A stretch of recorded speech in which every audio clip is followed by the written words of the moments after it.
Hey friends, it's Mike. It's Sunday, November 22nd, 2020, and I have a theory as to what happened to Trump. I covered this premise a bit in another video, but I wanted to spend some more time taking everyone through what I believe is the reason for his demise.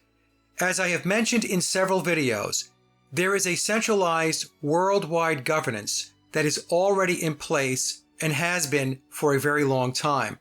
This internationalist system was solidified in 1945 with the UN Charter, and the group that calls the shots on how the world is to operate is referred to as the Committee of 300. For those interested in understanding how the world really works, I highly recommend reading Dr. John Coleman's book on the committee. I think Trump was supposed to win re-election, but he screwed up.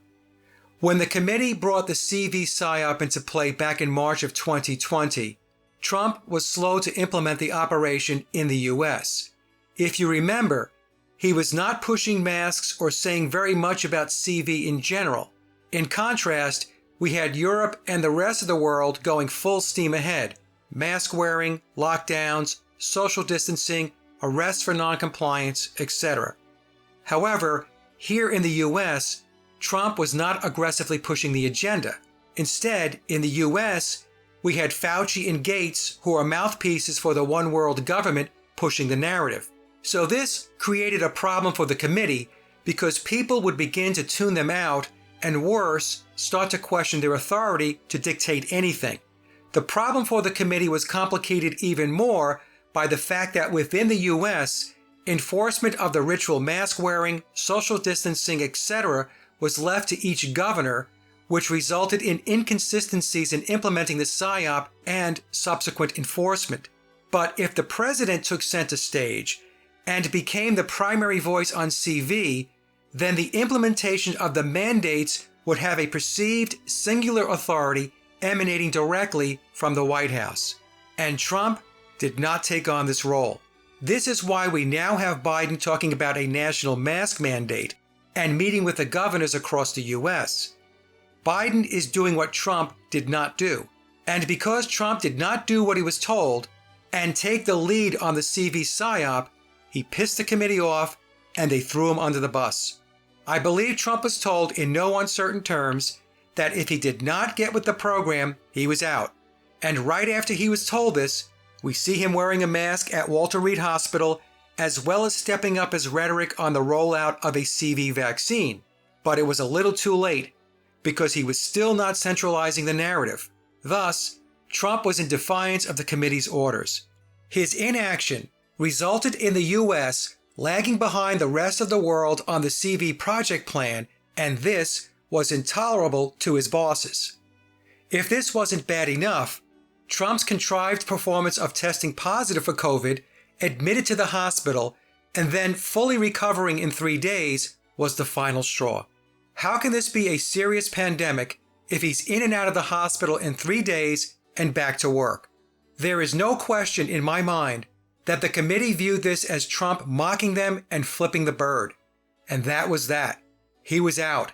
And they would embarrass him in the process by having him lose the election to a guy that has trouble remembering his name on any given day.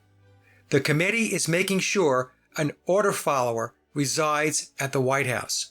So why did Trump do this? Why did he defy his bosses? Well, one school of thought is his conscience got the better of him. Much like the story we are told where Kennedy would not push the button to start World War III with the Cuban Missile Crisis. The other possibility is Trump's ego got in the way, and he believed he had a better plan to go about implementing the Great Reset in the US.